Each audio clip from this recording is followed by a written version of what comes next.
Hello, human peoples. You're listening to the podcast network of Gamefully Unemployed. To support us and gain access to great exclusive podcasts like Fox Mulder is a Maniac, Tom and Jeff Watch Batman, Star Trek The Next Futurama, and our latest show, Spiel Boys, head over to patreon.com/gamefullyunemployed. We do game streaming, movie nights with our patrons every Friday night, and you can even commission your own podcast about anything you want. Literally anything, within reason, and we have to do it. You are quite frankly out of excuses not to go visit patreon.com/gamefullyunemployed. That's patreon.com/GAMEFULLY unemployed, which is spelled like it sounds.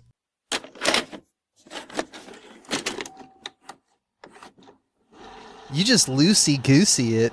Yeah, we're loosey and we're goosey and a little juicy. A little juicy is us. Hi, everybody. No one says juicy-goosey. Juicy-goosey. We just said it. It felt gross to say. Juicy-goosey. No, this is terrible. Listen, I'm just doing word association at this point, searching for an intro. My name is David Bell. I'm Abe Epperson, and I do not stand by any of the work that you just heard. That's fair. And we just watched Rebel Ridge. Rebel Ridge. Yeah. It's a movie about cops and Roy. Roy's there from The Office. Roy from The Office. All Roys are bastards. I need to report a crime.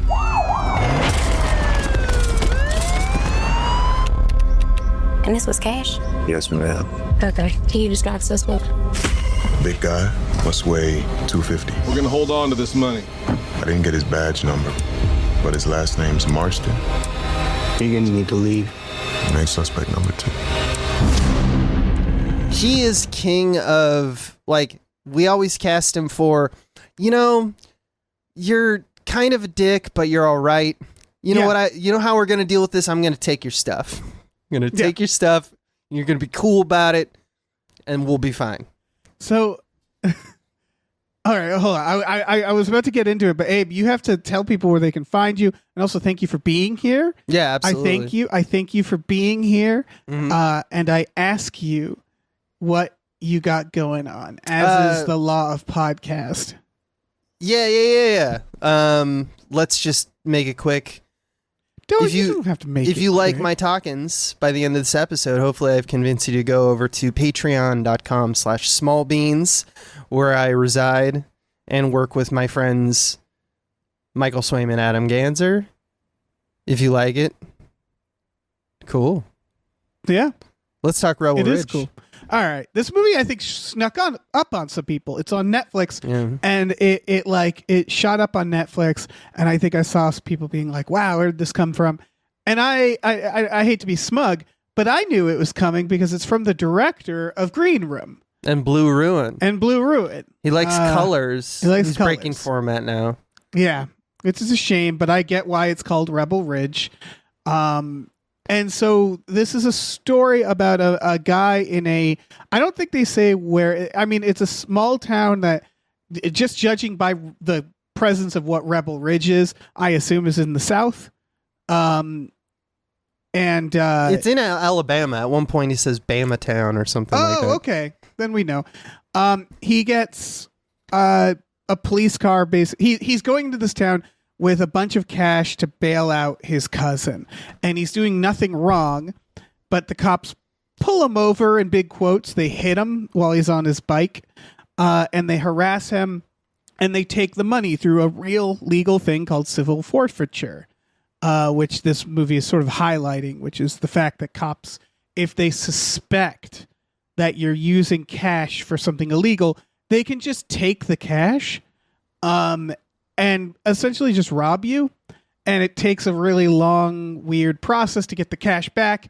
And it's an added weirdness that cops can use this money when it's not claimed or not taken back for their own budget. Like, that is all a real thing, which is all to say that cops have, of course, abused this system, which is a pretty fucked up system to begin with. And there's some reflection on that in the film. Yes. With the James Cromwell character, namely. Yes. There's who a just Cromwell appears, in this. by the way. Cromwell. Just suddenly James Cromwell. It made me, it's like halfway through it, I was like, oh, fuck.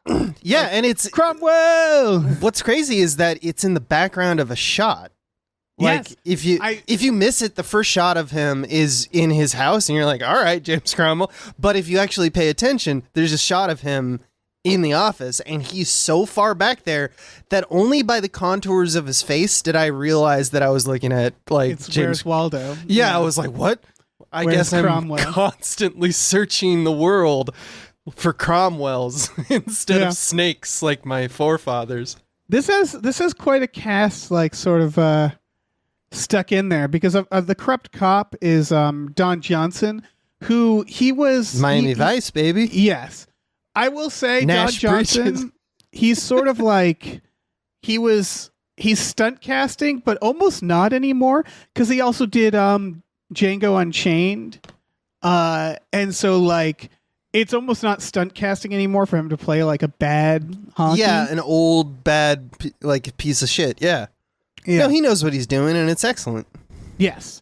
So he's the chief, and it basically becomes this almost John Wick. They do an interesting idea. It's basically like this main character whose name is Terry.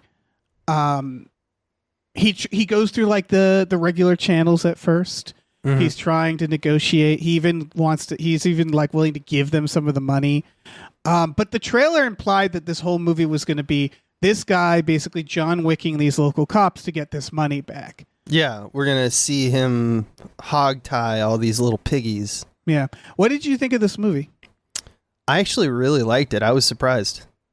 Really? I liked it. I wasn't surprised just because of I really I liked guess, the green yeah, room. you're right. It had the expectation. I guess I just thought that, like, it's interesting that we've gotten, like, this film and also Civil War, where it's Yeah. like there's a very aggressively pinned, like, political conversation about it, and it's not exactly the thing that you'd expect.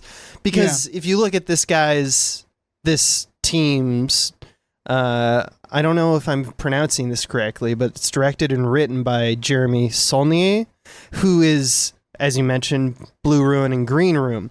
And Green Room is a pretty run-of-the-mill, very fun romp about kicking the asses of Nazis, Yeah. who are isolated and, pocketed. I thought this could have gone that way, because they did such an effective job of making the police very, very, Yeah. like, monstrous. But at the same time, like, he's just... It's why it's a dad film, right? It is Which a is dad- you're another. right. I don't want to take the conversation. No, away but from you're where right, you and I want to talk about it in that because I do have one critique of the film, and I think it's Exactly. what you're getting with. Yeah. Because I get that it didn't want to be just this completely unnuanced, let's watch this guy murder these cops. But it did feel like it sort of flinched at the last second. It did. It played it safe. And so people can probably guess what we mean by that, where it sort of has this not all cops theme. But it actually, I think it actually doesn't, there's a moment where they establish it. And not only is that moment, I thought the first time the movie got silly because of what's happening in that scene, but it also doesn't make sense within the plot. There's basically a scene where some of the cops are like, wait a second, we're not going to kill this guy. And they start turning on each other.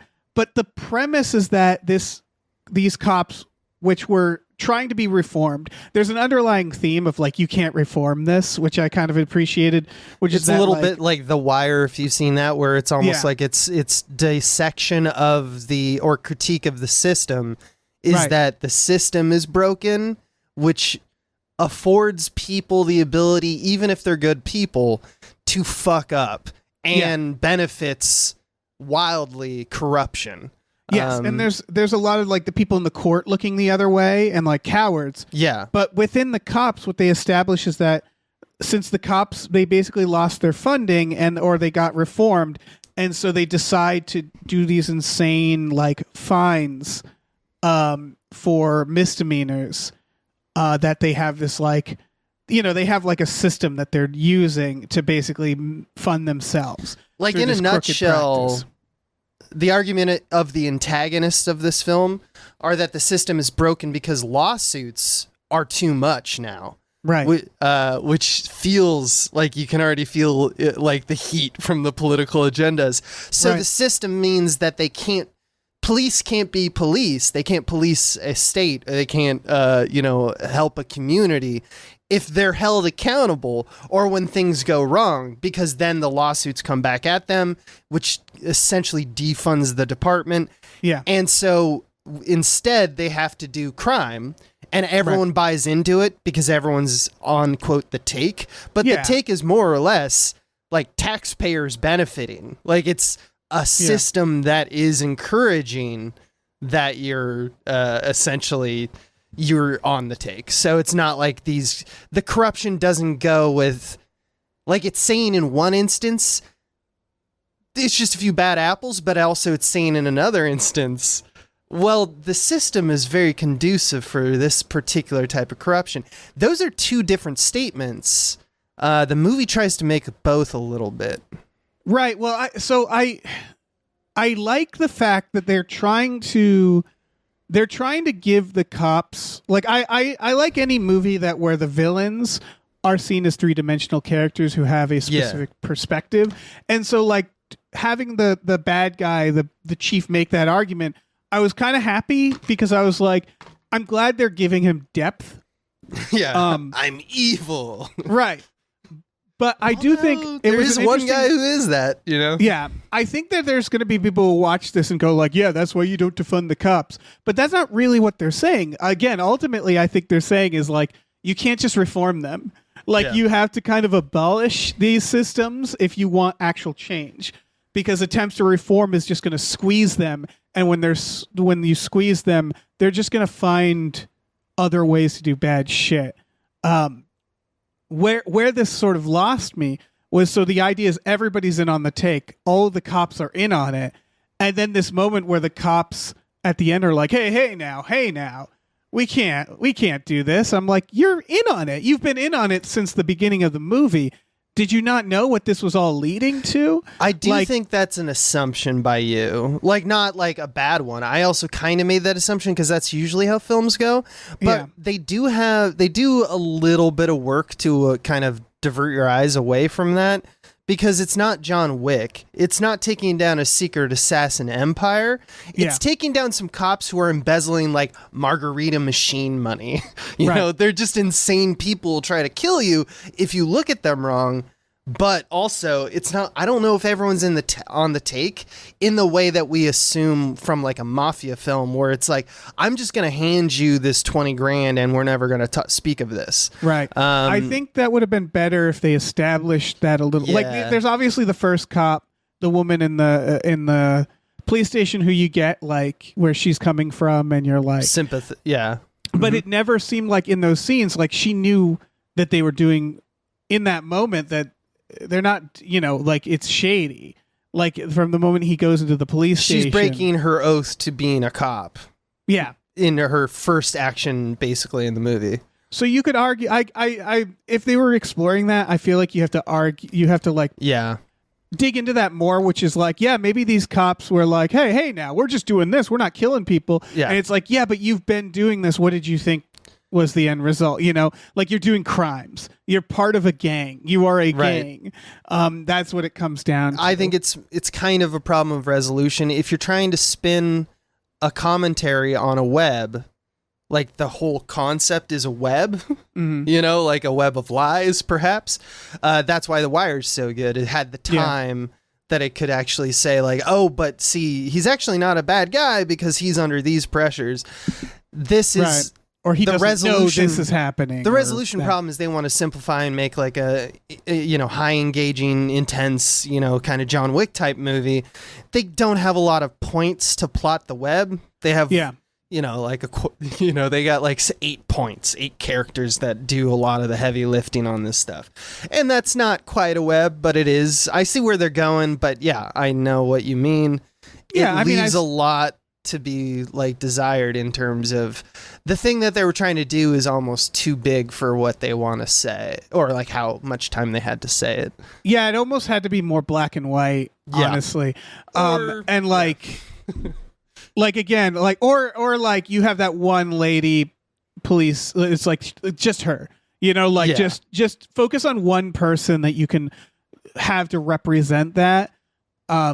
It's funny we bring up John Wick, but one of the things I like about this movie, it's not really a John Wick. And what I mean by Right. that is if you start watching this movie expecting a series of action scenes, it's actually more like a thriller. They very specifically, so the main character Terry, one of my favorite things about this is how he fights, because the reveal, they do this sequence where, again, he's trying everything legally, right? He goes to the courthouse. He does all these ways to, like, they do a good job. This is like the dad of it all, which is like the bureaucracy screwing you and him being like, I've tried to be polite. I've tried to do this. I've tried to say, oh, you know what? Just give me the money for bail and you can keep the rest of the money you took. Like he's like, okay, I'm going to try to get more money. And the cops do everything to stop him.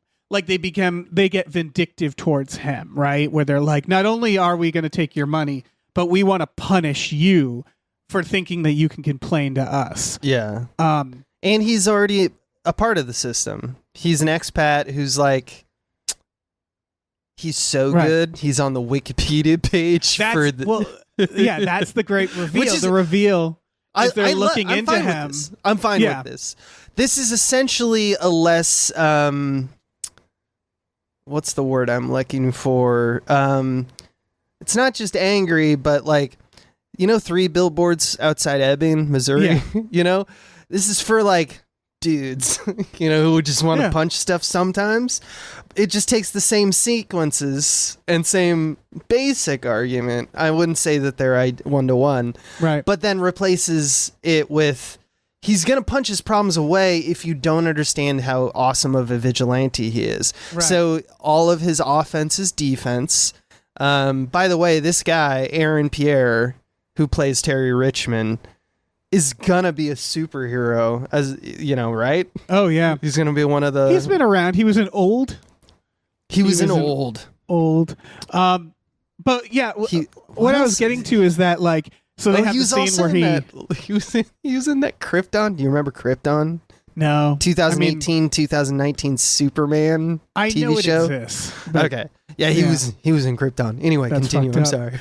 he's outside and he's facing the chief, and they're inside like looking him up, and they see that he has like a military record, but he didn't serve, and they're like, whatever, a pussy. And they go, and the chief goes out like, I'll handle this guy, and then they Google him further, and they realize like, oh, the reason he didn't serve is he was training in like military karate, and so the reveal is that he knows these tactics, this MacGyvering no gun tactics, basically. Right.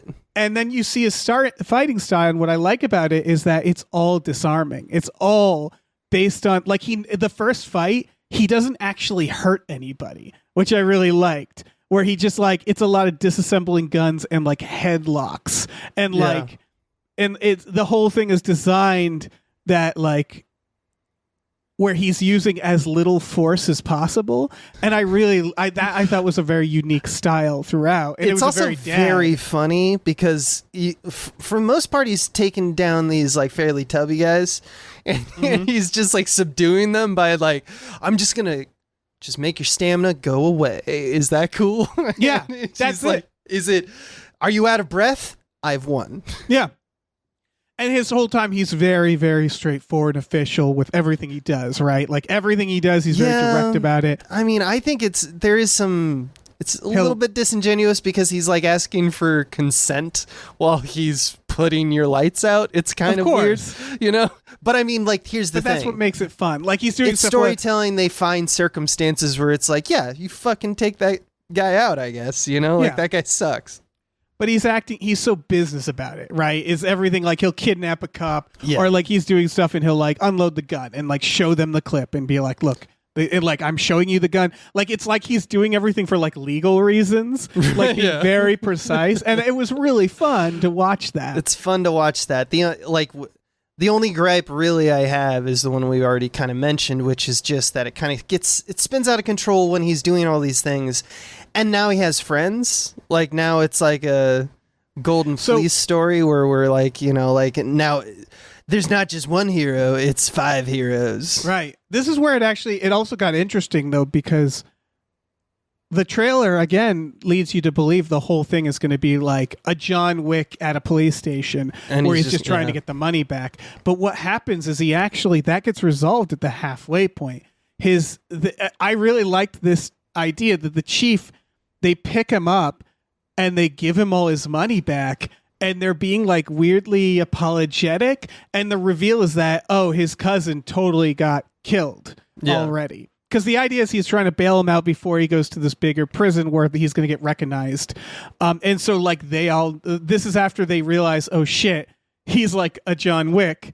Oh shit, his cousin's gonna die. And so I liked that scene where they're trying to be like reasonable and talking about de-escalation. Like, just take the money. Yeah, and there's run, actually, please, because we don't want to deal with this. right. Yeah, it's that. I think it's interesting because that also, I don't know. That reminds me of another sequence. Have you seen I Am Virgo? Boots Not yet. Riley? I really need to see it. I'm Which kind for of that. there's a section. I'm not really spoiling too much, but there's this sequence, I guess, that kind of works as an essay of how contracts and deals.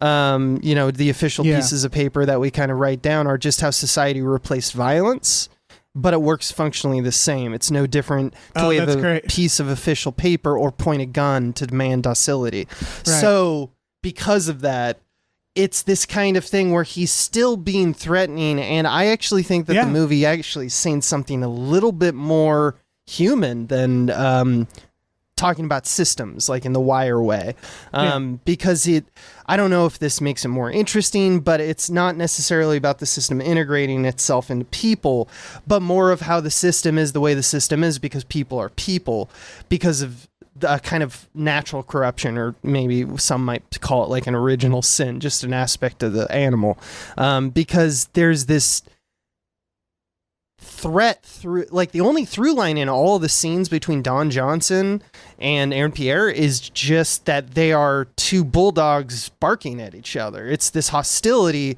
because you won't kiss the ring. Right. That is the cause of all evil in this movie.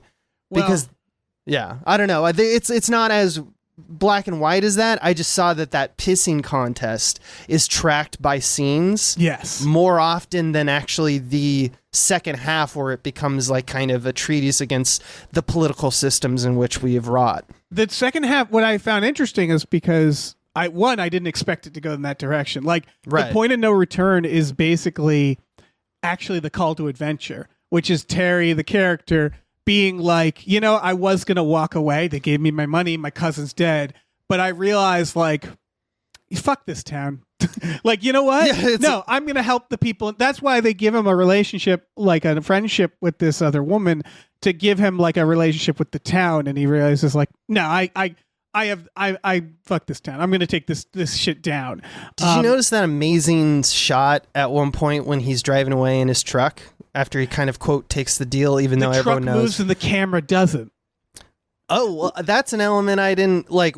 Maybe we were talking about the same shot, but I was just talking about how it was a commentary on sunset towns, because there's a shot that's a wide of a black man driving a car leaving a county line, because it's clearly at a bridge that marks a county border, and it's literally at sunset, and the cop car turns around and drives the other way. Yeah, and I was like, great. yep, there's the quiet part right there. Yep.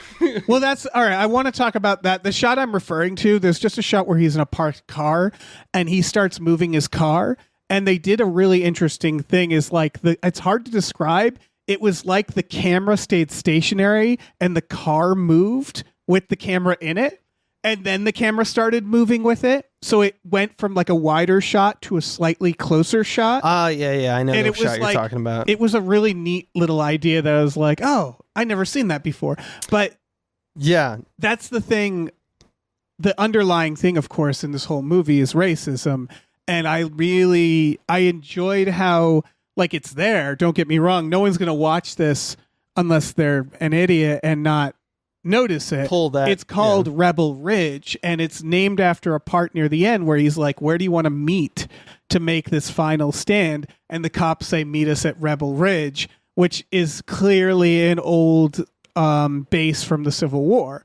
And so it's sort of this underlying idea of, like, it's all mainly them preying on black people. It's all mainly a way for them to maintain this sort of control. And like the chief, again, they never make any of them like sneering. They have one scene where There's one guy who's just like, I says, don't like anything. So well, there's one scene where she pretends to arrest him. He makes her pretend, and the guy yells to her, the black cop. He says like, we should string him up.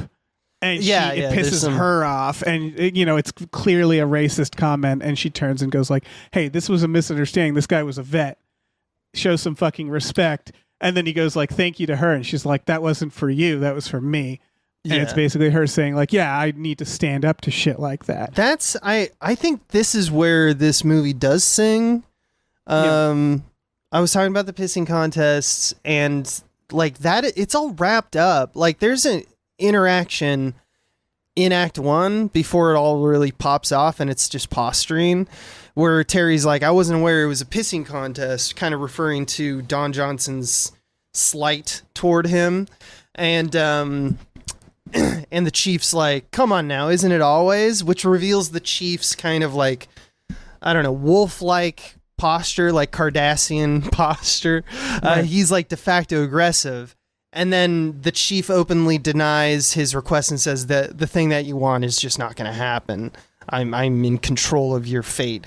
And then he says, I think you could offer, and I like this line, you could offer me eternal life or a catfish sandwich. And the answer would still be the same, especially since you stopped calling me sir, which I think is...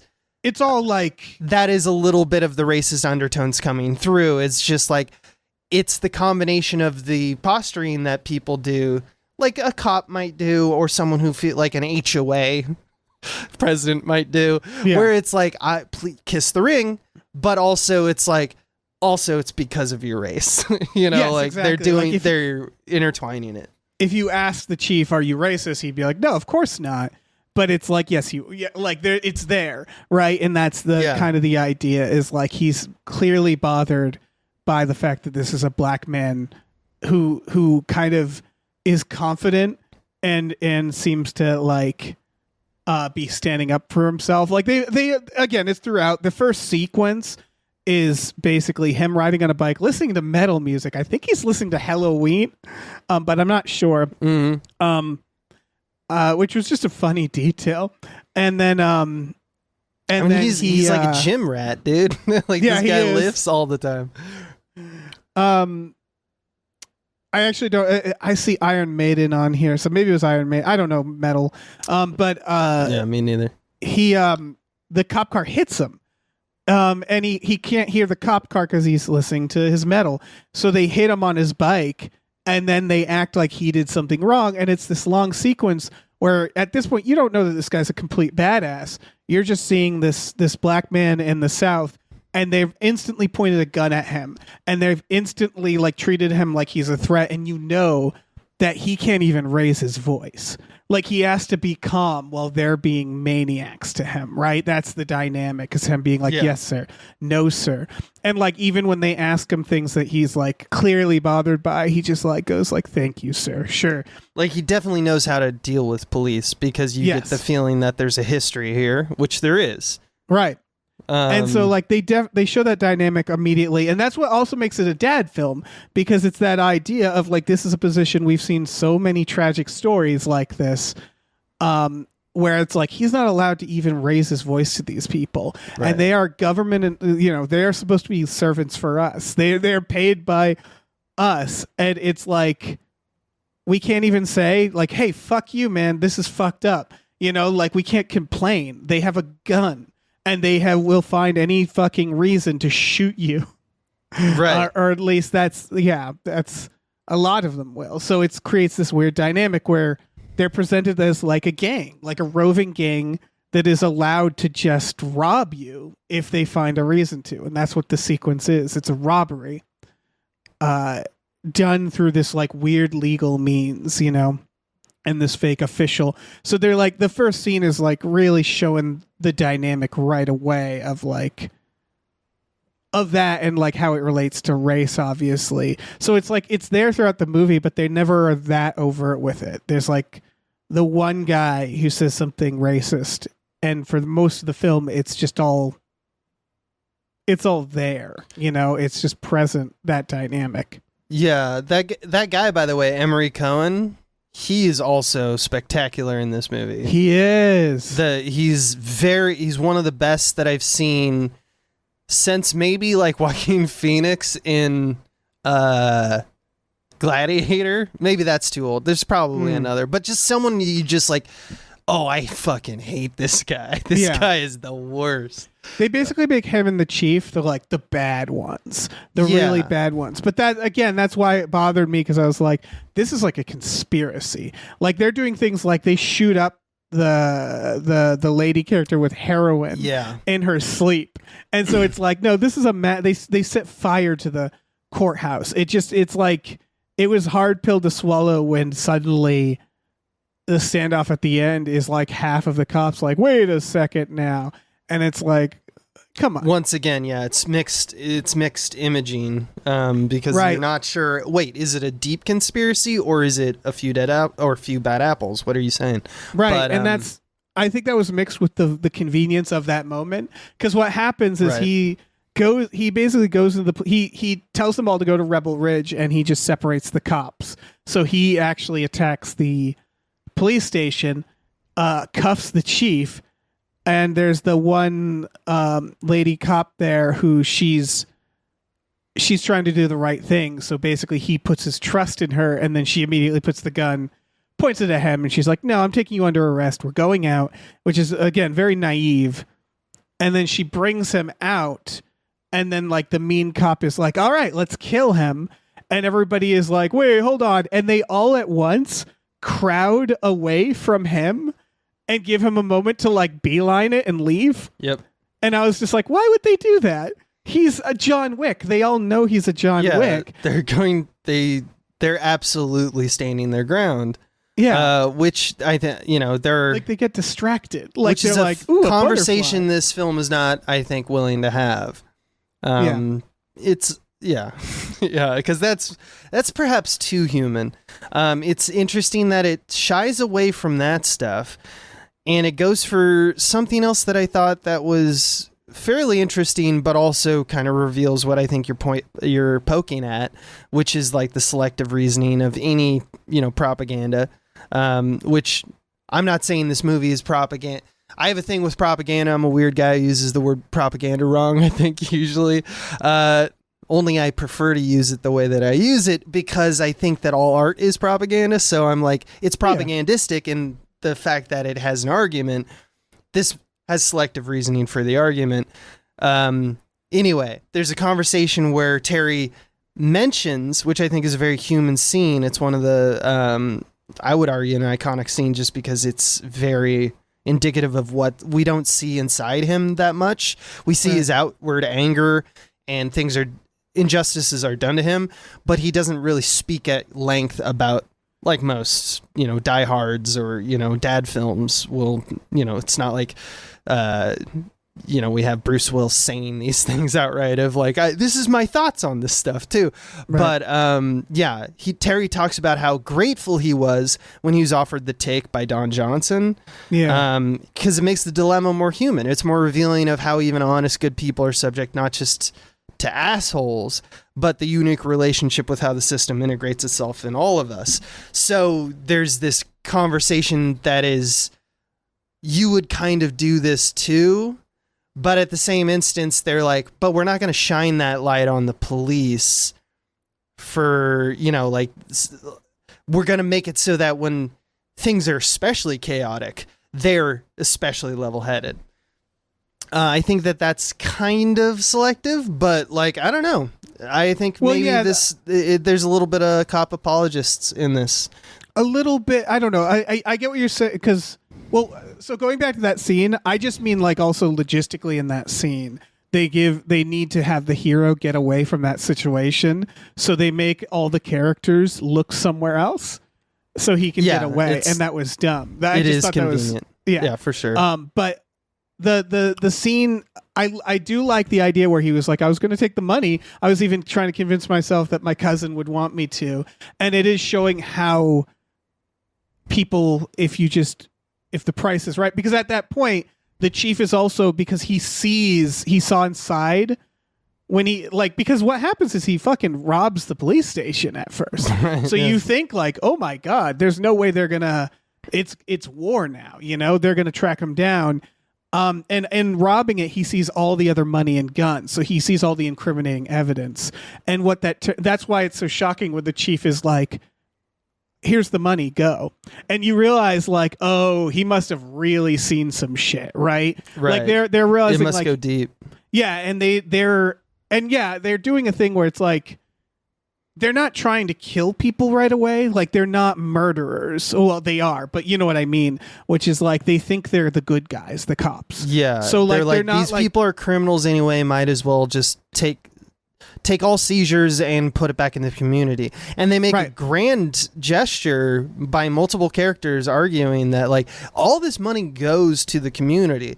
So the movie is doing a lot of work to make you think that the antagonists are a little bit more of like Killmonger, on the range where it's like, the Black Panther antagonist. The one cop has bloodlust, but the chief in this moment is like, I'm not going to escalate this to the point of having to kill this guy, Right. like, because that's what you'd think they're going to do. But instead he's like, all right, this guy clearly can kick our ass. His cousin is going to die. I'm just going to give him the money and hope that he leaves and never thinks about that evidence room. And so like, and he almost does. And so it's that moment where it's like our main character even is fallible, like you're saying, where it's like, even he was about to turn the other way because he got his money back and like he was doing, and then he realizes I'm doing exactly what everybody's doing. And so that's when it's like, no, he has to be like the one woman in the courthouse who's also the only person who's like looking into this. And everybody else is sort of like, even the people like the judge who know what's happening is just like, what am I going to do about it? I'm James Cromwell. I'm old. Yeah, I can't do shit. I do also love that there's a little bit of just detail that takes no time. I love it when movies do that kind of thing because James Cromwell takes his wife's pills, right? Yeah. Like when they come over to his house and they're like interrogate him, and he does that before they start even talking to him to force them to call an ambulance because he's preying on their integrity. Right. It's the perfect villain move. We use the integrity against the Batman, and it's like, whoa, I did not expect that to come from this old ass judge in the South. Yeah. Just nice little. It's a cute little thing. Yeah, they're really digging because there's that character Elliot too, who works at the courthouse. I love the line where she says like, "You're a fucking tumor, Elliot," where he's trying to say, like, Summer. Hey, I just look the other way, and it's like, no, you're in. Because basically what this film is it's like you expect a movie that's just going to be like Rambo. This guy takes on local corrupt cops. But what happens is they, in the halfway point, they basically go like, well, let's explore what that means and like how that happens. And it becomes like a thriller about the corruption in the system. It's trying to talk about, the idea of people looking the other way. But I do think the salvation of this film is dash cams. Like it's very clear where it's like what in its heart it wants to say about what is wrong with modern society. It's a highly political film, despite avoiding what I would argue being outright political. Doing things like being neutral about cops and stuff like that. Where it's a hotbed issue, they still are taking a very big stance, actually. What I think it avoids tackling is the quote-unquote blue wall of silence, which is the idea that cops will automatically protect other cops, which is true. And so, like, when they have the scene where Roy is the guy who basically, like, starts fighting on their side. Roy from The Office, yeah. Roy from The Office. Like, what would realistically happen there is, like, he wouldn't do that. He would join his friends, right? Like it takes a lot to betray your entire friend group, your work, your town. Yeah. It's on the tail end of like, he just had an interaction. He had an interaction with Terry where he was just like, I have a kid, man, don't hurt me.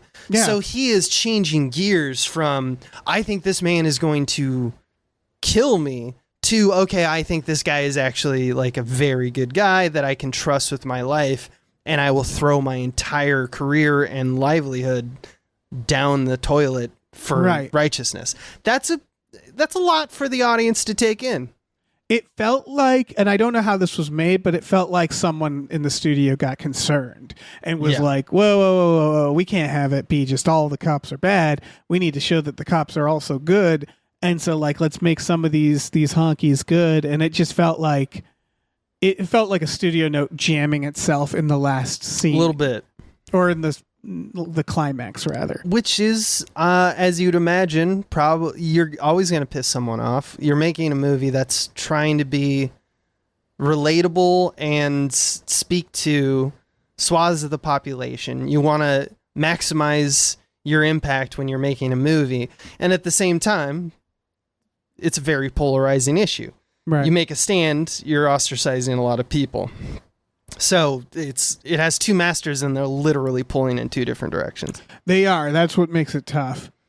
It is, again, very good narratively. Like you mentioned the dash cameras. What they mention is that he gets flagged by a cop and pulls over and he like says to the guy like, your lights are broken? And he's like, well, here's the thing about that. So with these new cruisers, we turn on our lights, it automatically turns on the dash cam. And so you realize in that moment, like, oh, he's going to try to kill him. In that scene. But what was great is that the use of that throughout the film, then narratively was really cool because like you said, like the big thing is he has to flip on the lights in this action scene so the dash cam turns on and incriminates the cops. And I liked this because like you think this would end in a big action scene. It ends with them being chased and the cops are all without their lights chasing them. And they're trying to do the pit maneuver, and you hear over because they've stolen the cop car, and they're in the car with a cop, and you hear over the radio like, "Is there an officer in the car?" And they go, "No, it's 3 perps," and you know, like, "Oh shit!" So they're gonna kill them all. And then the moment you realize the state cops are involved, is the lights go on, the sirens go on, and you're like, "Oh, it's over," because they've turned on the their dash cams. Yeah. And they're not going to kill them. And then you hear over the radio, it's two perps and 1 officer in the car or something like that. The state police, as opposed to the county, corrupt county, now has taken over the investigation. This happened off screen. It's a reveal to say that you have now won. You're good. They're safe. And it's a cool idea because they keep talking about de-escalation, that the scene actually de-escalates, and that the presence of a police siren is actually signifying you are safe, and that they built in that narrative device so that it's very quick, that they can just literally flip a switch, and you're like, oh, got it. And then it sort of ends with like him driving to the hospital, and then the chief implied that he's going to be arrested. And it like de-escalates there at the end. It's almost anticlimactic. Right. But then that also feels like I would say that it's more that this goes against what the trailer promised, but not what the movie promised, I think, because going back to his fighting style, his whole fighting style, it's all consistent, kind of built on de-escalating. But yeah, they had to market it as a kind of like, they marketed to people who wanted to see Green Room. Yeah. That's this fine. It's going to be a bloodbath. Here's the thing I do like about this movie, because you kind of asked me if I liked it. I never asked you if you liked it. I really liked it. Okay, as you can see, I have like issues. I think that happens a lot. Yeah, I think that the closer it is to a golden standard, the more you're like nitpicky. And that. But one thing I will say about this, and I'll preface it with once again going back to the propaganda aspect that we've been kind of talking about. This is impeccable propaganda, and I mean that in that when you make a scene work, you have an argument in film, you have to develop sympathy through that scene work. That is the call of almost 99% of films that most people watch. And so you develop over many scenes the feeling of like dread or confusion, which they do very effectively in this movie. You can imagine how that goes. Yeah. People being slighted, people treating your protagonist as you see through their point of view. All these injustices occur.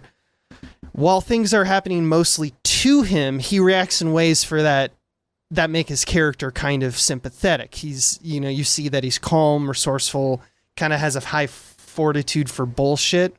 Yeah, I love how they show him fishing. Like they show, they do little moments like that, right? Yeah, they do the thing where in the first 20 minutes you're sort of like, yeah, I know what this guy is, And there's that little moment where he rides his bike to catch up to the prison bus to see his kid. Yeah, that was great. And just for the hell of it, because he sees that the quote-unquote injustice in this moment is being personified by the bus speeding up, because there's a prison guard who's driving the bus who's like, I don't want you to get what you want. Right? Yeah. So I'm going to drive fast so that you on a bicycle cannot maintain the speed. And our protagonist decides, I am just so strong on a bicycle that I'm going to be fast enough. Which is hilarious and funny and exactly what you'd expect out of a John Wick type character. But there's this human moment once again, he does it for the hell of it feels like. Because he doesn't actually, he's accomplished his goal already in the scene. So even though he pedals like crazy, he just, when he reaches the driver's like proximity, he just goes, yeah, in absolute defiance. That's like 20 minutes into the film. And that to me, when we're talking about propaganda in films, it's a lesson in payoff, because we don't always want to see a relentless series of overwhelmingly agitating scenes. Right. You add a dynamic like this, and it's immensely satisfying. And this guy knew he wasn't gonna the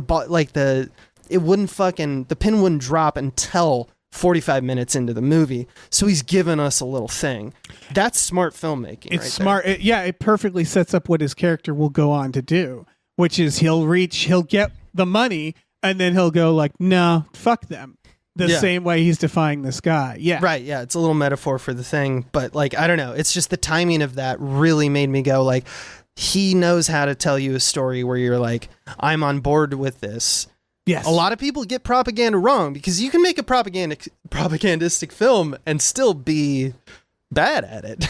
Like we've seen it a bunch of times recently. No, that's the thing is what I love this movie, because I think the filmmaking and writing I really enjoyed. I really liked. Right. There's so many elements. Like I liked that it surprised me. I liked that halfway through the film I was like, oh shit, I don't know where this is going. Mm-hmm. I thought I knew what this movie was, but he's already, like that sequence where he robs them and then goes to post bail, and the most tense part is him just standing in that hallway posting bail, and you're like, fuck, sweating. Fuck. Yeah, and it's such good way to do these tense scenes that are just a guy doing bureaucracy, like a guy filing something. And so it was like the filmmaking is so good, and then the fact that you establish these characters so well, and honestly taking it out of the cop scenario, having villains that are complex and you're not quite sure what they're going to do, like the chief halfway through giving him the money back and being like, go on your way. You're like, shit, I did not see that. Yeah, that's not how this goes. Darth Vader wants to kill you. Right. Normally, this is the scene where after he robbed them, they're going to try to get him, and they don't do that. And so like the fact that I didn't know where it was going, because they made the villains and all the characters more complex.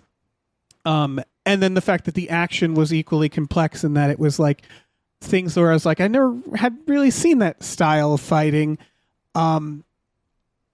It's all really, really good.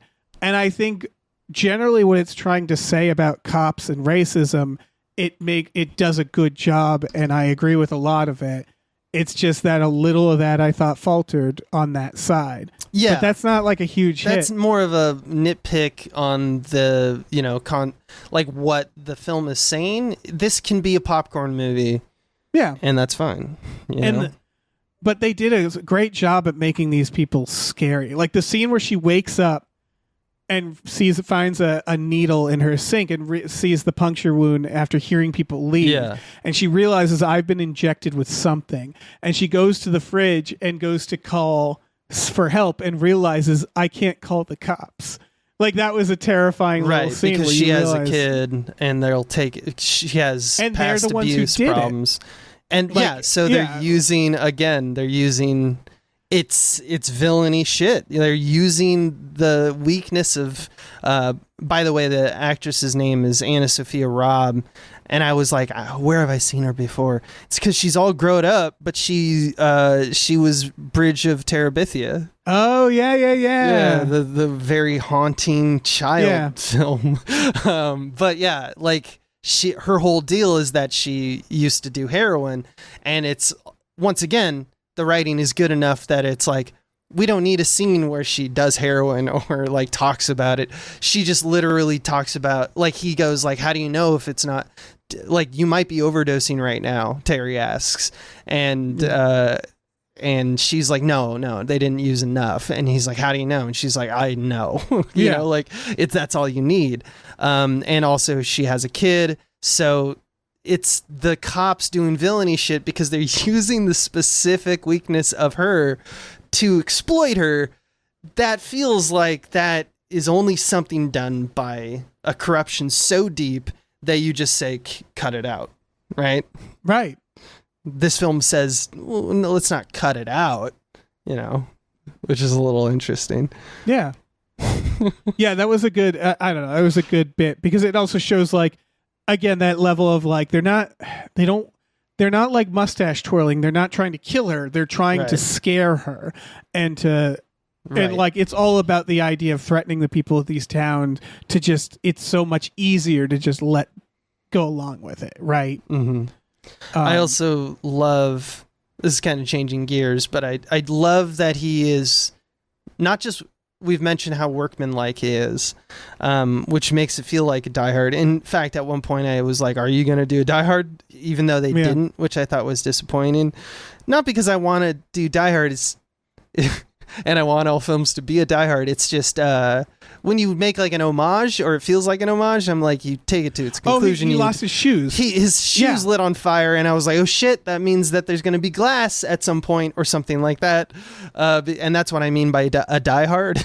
And they didn't do anything with it. He's like, and he lost his shoes, and that's fine. So this is actually, so this plays into my thought that, like, because this was so well written, that there are a few moments like that where I was like, I feel like they changed the ending because they set up some things that seemed like they were there for narrative. Because, like, the Wi-Fi is another thing where they use the Wi-Fi at first to just delay them learning about him. But I thought that was going to play into the ending too. Like, I thought it was going to be like, oh, we're in the police station. We're trying to like get the message out. Oh shit, the Wi-Fi. And then the shoes are another where it feels to me like they reshot it or something. Like they changed the ending to be softer because it did feel like there were these things they were adding that didn't get paid off. I don't know. They weren't necessarily red herring. Like the shoes, it's like, what a weird thing to add. You're right, because we come from the, like, school of thought, which I think is most screenwriters and people who do story stuff on our side. It's like the whole concept is to use every part of the animal.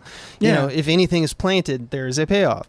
So it's strange to us when we see that kind of thing. But if you've seen any of like the Safdie's work, if you read, there's some articles, it's in like film criticism, if you're really interested in this thing, a lot of critics are arguing that we're in the phase right now, if you're like the neo-realist period or whatever, we're in post-cinema, which is something that like Christopher Nolan kind of got us into.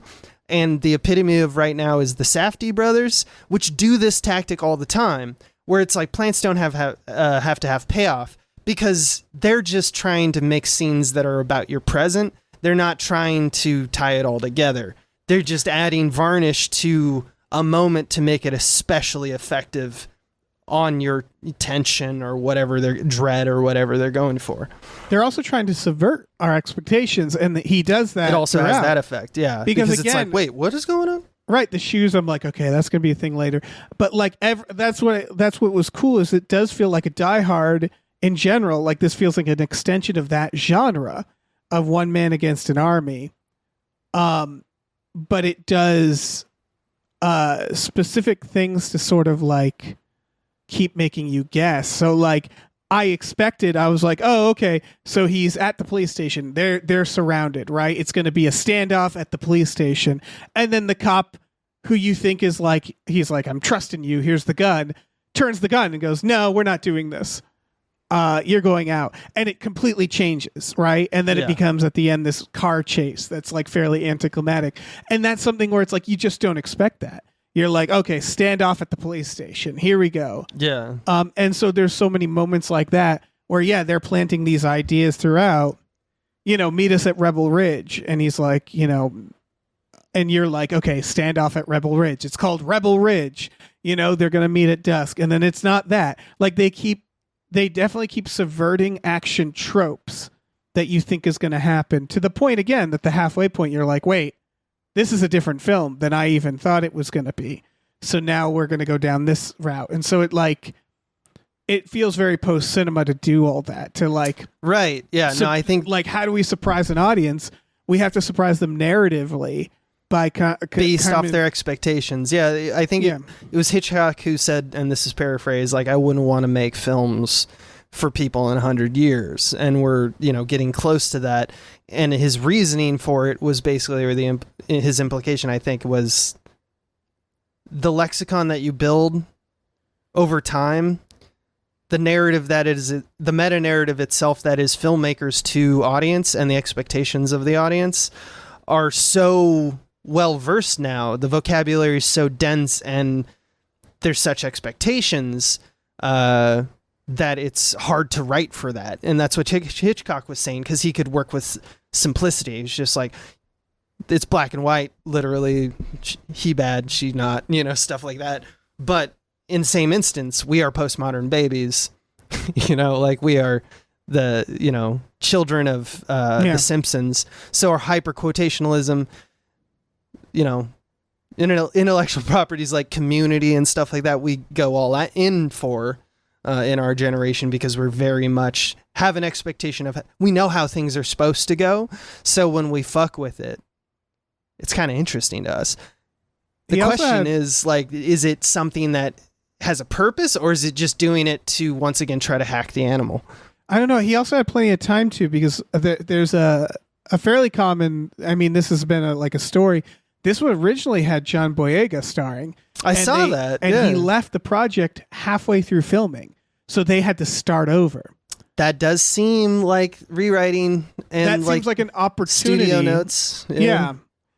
Either he was like, I don't like the direction it's going in, or they use that as an opportunity to change it around, or I don't know what. But all I know is that gives them this extra beat to be able to change what is going on. Which is, that kills a movie, man. When your star on your I know this production team has done stuff before. They're indie, but they're like on the Netflix A24 level. It's just, that would tank in most indies. Yeah. And this was in 2021.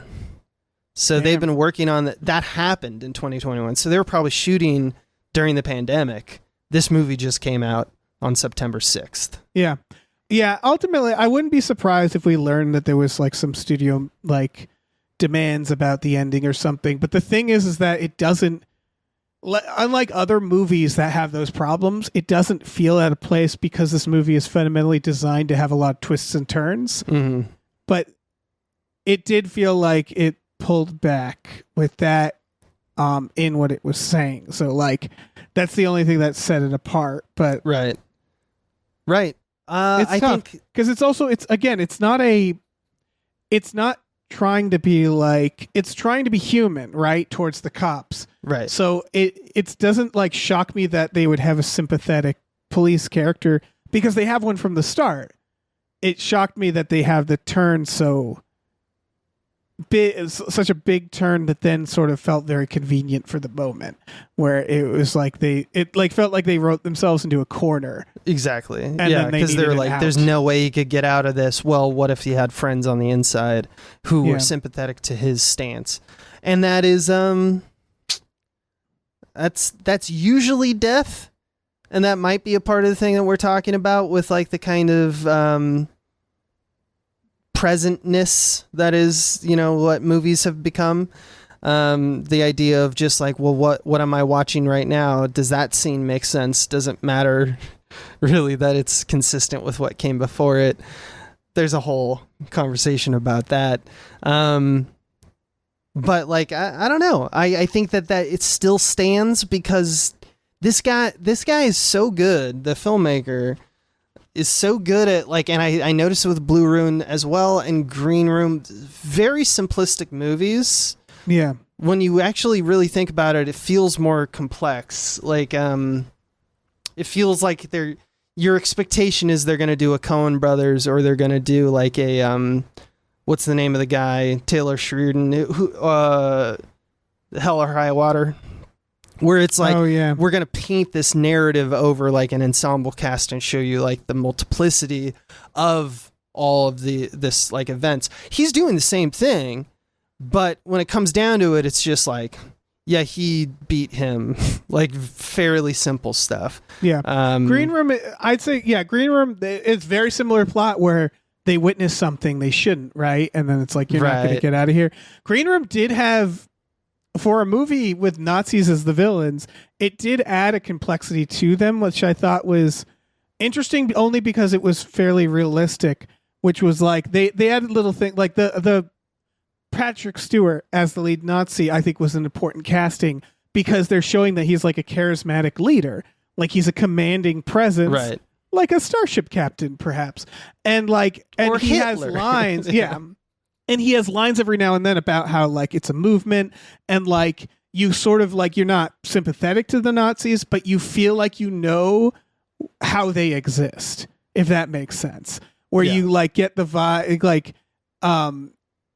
and like I like little things like that where like the Nazis like the band. I liked that, if you remember, when like they're like, you did because it's not sympathetic for any of their logics. No, it's just like human of like they also like poop and like music and stuff, right? You know? And again, it was one of those things where that was a key component where it would have been easy to make them very two-dimensional, but it's like, in order to sort of understand Nazis, a thing that really exists, they have to be depicted as human beings, you know? Right. And it also adds stakes to like, now you're snuffing out a life.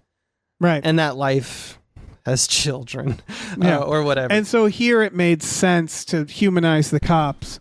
Well, totally. Yeah. Yeah.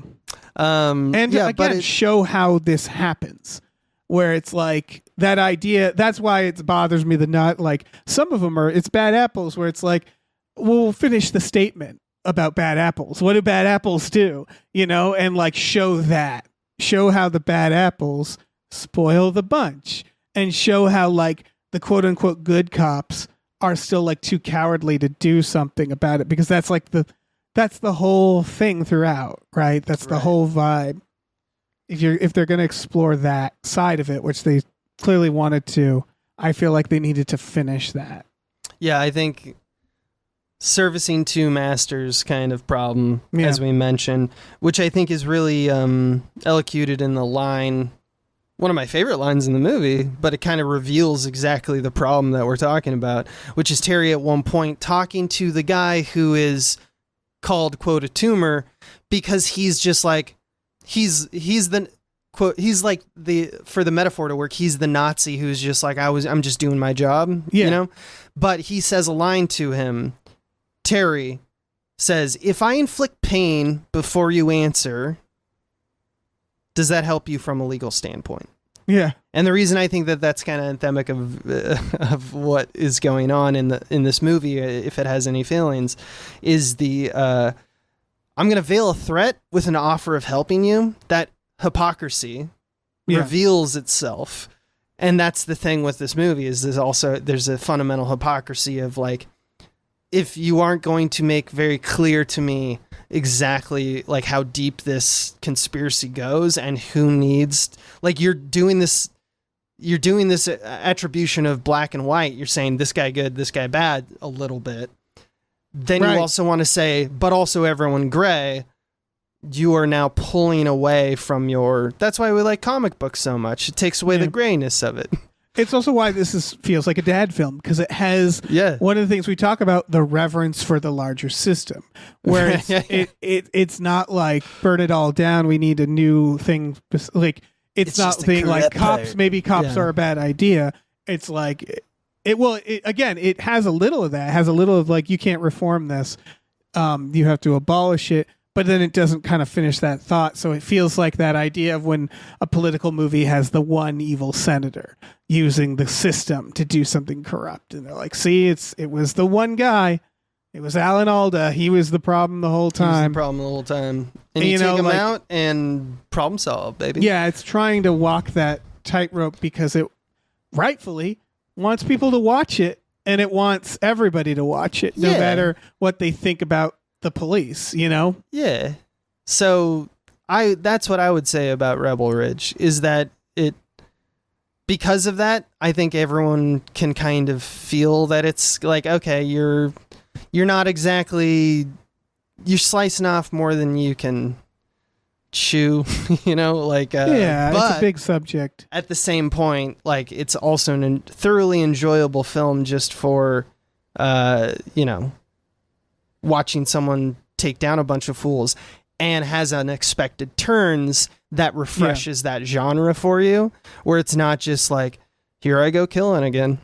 Right. That it's not just a series of John Wick scenes. Right. It feels like, it's a very, very fun movie to watch for that reason. And it's on Netflix, so if you're still one of the old heads who has Netflix, is that an observation? Old people use Netflix? I assume. I don't know. What's the new cool thing that we're supposed to download? Tubi. Sweet. Yeah. Then I'll be cool. All the kids are tubing, as they call it. They're tubing? Oh, man, I got to research the lingo. Yeah. Urban Dictionary, here I come. revealing my millennialness. I think we covered this film, right? Any other final thoughts? I think we got this. So if that makes you want to watch it, go watch it. But if you like action, if you like thrillers and for sure, like light action, this is for you. If you like dad films, this is for you. It's fun. If and it's anything, not like, this thing is a vehicle for Aaron Pierre, the main character, who is like a hauntingly beautiful man. He's so good in this, and he's very good at acting. The director, I want to see the director make more action too. Where it's like this again. This felt more like a Hollywood action, and not like, because I assumed it was going to be like Green Room, where it's like not many. Like, I can't watch Green Room with my parents, but I could watch this. Where it's like, this is a fun. True. It's like we're not trying to horrify you. We're not trying to show someone get eaten by dogs. So it's this director basically going like, I could do a Marvel film, like, I don't think you should, but it's him saying like, he's saying, I can be a wider audience. Please keep giving me work, which is what he's doing. And also The Birth of a Star. The Birth of a Star. Again, he was already in Old. That's not a star Aaron building. Pierre. It's not a star building. He played movie. Mid-Sized Sedan. He was in Krypton, Dave. Mm-hmm. Remember Krypton? No. I don't remember Krypton. That's probably for the best. Remember Old? All right. Abe, thank you so much for being on. Do you want to plug stuff here at the end? Patreon.com/smallbeans. I'll plug patreon.com/gamefullyunemployed. That's it. That's our Patreon. We have movie nights and stuff like I would probably watch this on a movie night. It's good. It's fun. But yeah, we watch movies every Friday night with our patrons. We have other stuff. We have a new t-shirt. You can check it out. Patreon or gamefullyunemployed.com as well for our t-shirt store. Plugs, man. You do them so much. It's just like, they're awkward. I hate them. But you know what? This is our job. So we're at work. Sally fucking forth, clocking man. in and out. Man, I wish we could embezzle. Like a margarita machine? Yeah. Just me and you, baby. Yeah, let's embezzle. You want to embezzle? Yeah. All right, we're doing it. We're embezzling, folks. Yeah. You hear it here first. We'll next time we're together, we'll talk about what our plot is. Like we'll figure out what our scam is. Yeah. How we can make this money. We're also put in the comments how you'd embezzle. We'll start a podcast called Bezel Buddies. Welcome to Bezel Buddies, bezeling around. And we'll send it to the cops. We'll Yes. email the cops our podcast. Hey, listen, our music is produced by Chris Corlew. You can find him on twitter.com as the Corlew, or go to shipwreckedsailor.bandcamp.com. Our channel artwork is produced by Michael Vincent Bramley. For more of his work, go to mvbramley.art. Our episode artwork is by Justin Brown, available on Twitter as Justin T. Brown or at artnessbyjustinbrown.com. And finally, additional artwork is by Starlene Hodge. You can find her work at starlenearts.com or on Twitter as StarleneX. Cool. Goodbye.